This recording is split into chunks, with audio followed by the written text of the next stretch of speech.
এই বলে দুই বন্ধু পাথর তুলে কুল গাছে ছুঁড়তেই গাছ থেকে বেশ কিছু কুল ঝরে পড়ে।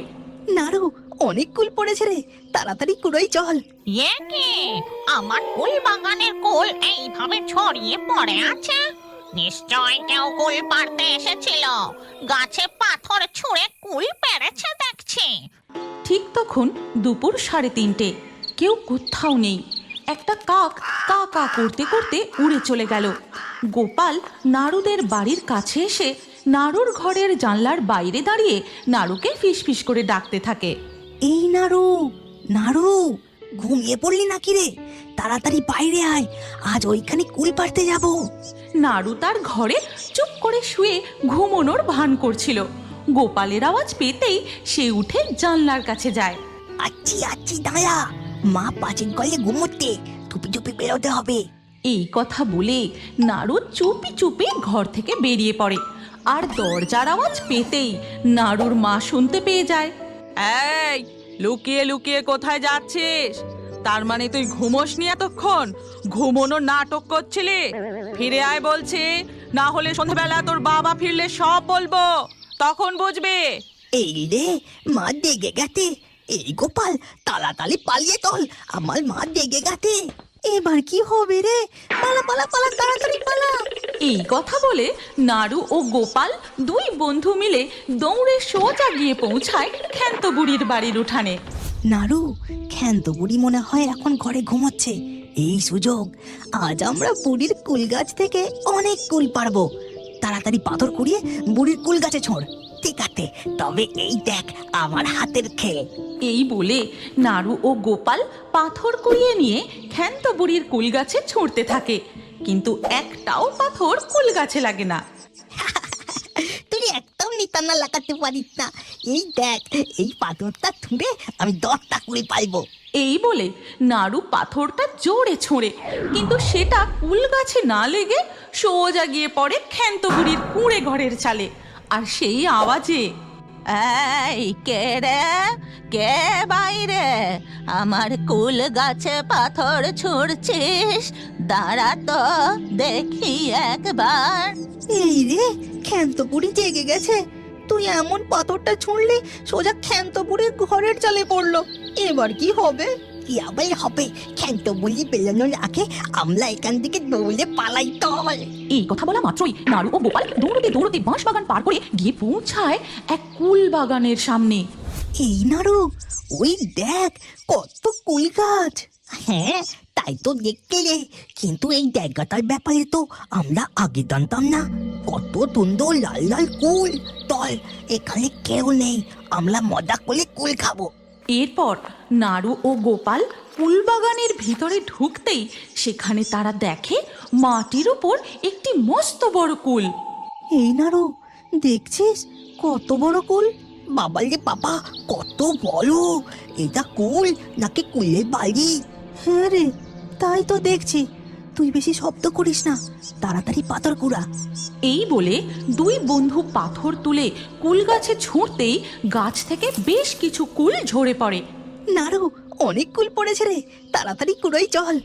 যেই তারা কুল কুড়োতে যায়, আকাশে ঘন কালো মেঘ জমাট বেঁধে শুরু হয় মুষলধারে বৃষ্টি। ঘন ঘন বাজ পড়তে থাকে। এই গোপাল, দল বিদ্যি তুলে হলো লে, তল তল পালাই এখান থেকে।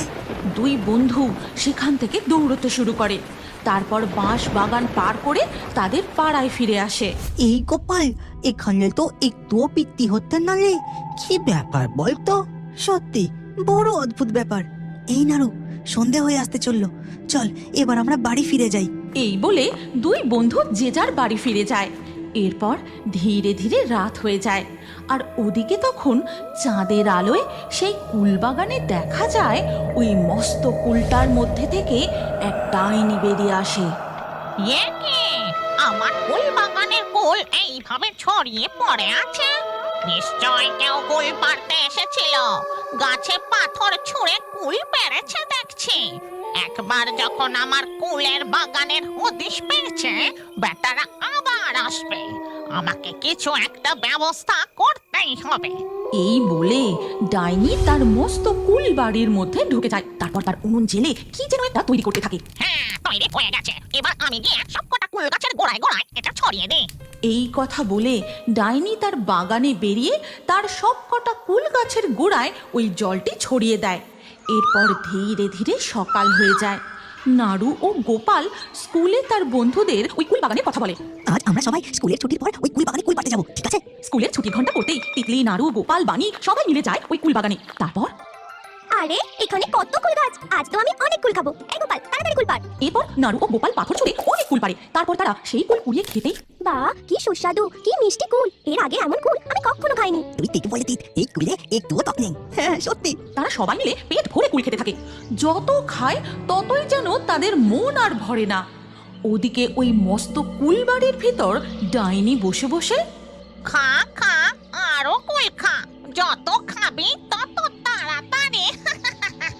এই বিকেল হয়ে গেছে, এবার সন্ধ্যা হয়ে যাবে। চল আজকে আমরা বাড়ি ফিরে যাই। কালকে স্কুলের ছুটির পর আমরা আবার এখানে এসে কুল পারবো, কেমন? হ্যাঁ তুই একদম ঠিক কথা বলেছিস, আমরা এবার থেকে রোজ এখানে আসবো। এরপর নাড়ু, গোপাল, তিতলি, বানি সবাই যে যার বাড়ি ফিরে যায়। আর এদিকে মস্ত কুল বাড়ির মধ্যে সামনের অমাবস্যার মধ্যেই আমার বাগানে আরো 4টি কুলের গাছ যোগ হতে চলেছে।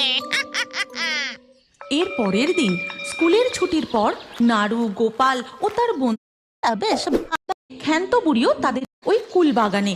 তারপর কুল পেরে পেট ভরে খেতে থাকে।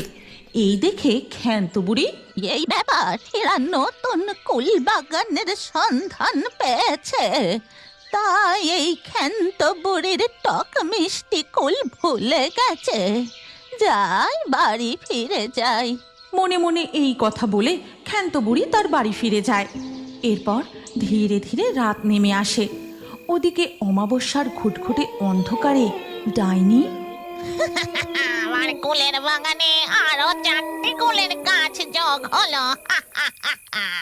এর পরের দিন সকালে ক্ষান্ত বুড়ির কানে আসে গ্রাম থেকে 4টি ছেলে মেয়ে নিখোঁজ। তারা নাকি স্কুল থেকে আর বাড়ি ফেরেনি। এ কি সর্বনেশ কাণ্ড! তার মানে ওই ছেলে পিলেগুলো কালকে তাদের ঘরে ফেরেনি নাকি? ওখানে গিয়ে দেখি তো একবার। এরপর ক্ষান্ত বুড়ি ওই কুল বাগানে যায়। সেখানে গিয়ে সে কাউকেই দেখতে পায় না, শুধু দেখতে পায় 4টে গাছের গোড়ায় 4টি স্কুলের ব্যাগ পড়ে রয়েছে। আর তখনই নজর যায় ওই বড় কুলটার উপর। বুঝেছি বুঝেছি, এই সবই ওই কুলের মধ্যে সংসার পেতে বসা ডাইনির কারসাজি। দাঁড়া ডাইনি, আজ তোর একদিন কি আমার একদিন। আমি যেটুকু মন্ত্র শিখেছিলাম আজ তা দিয়েই এই বলে ক্ষান্ত বুড়ি মন্ত্র পড়ে তার হাতে বেশ কিছু শুকনো লঙ্কা নিয়ে আসে। তারপর সেই লঙ্কাগুলো ডাইনির কুলের বাড়ির মধ্যে ছুঁড়ে দেয় আর মন্ত্র পড়ে লঙ্কাগুলোয় আগুন ধরায়। ওরে বাবা রে, কে লঙ্কার ধোঁয়া দিলি রে?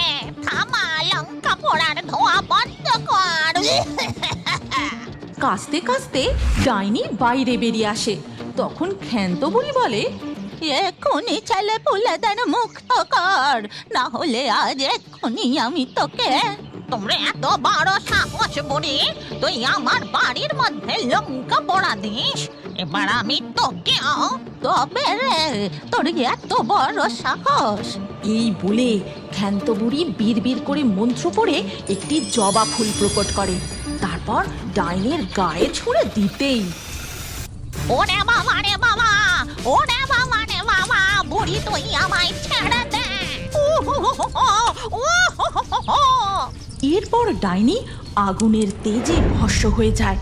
আর সাথে সাথেই 4টি কুল গাছ অদৃশ্য হয়ে নাড়ু, গোপাল, তিতলি, বানি আবার ফিরে আসে।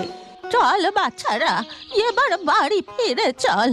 এখন থেকে এই বাগানে আর কুল পাড়তেই আসিস না।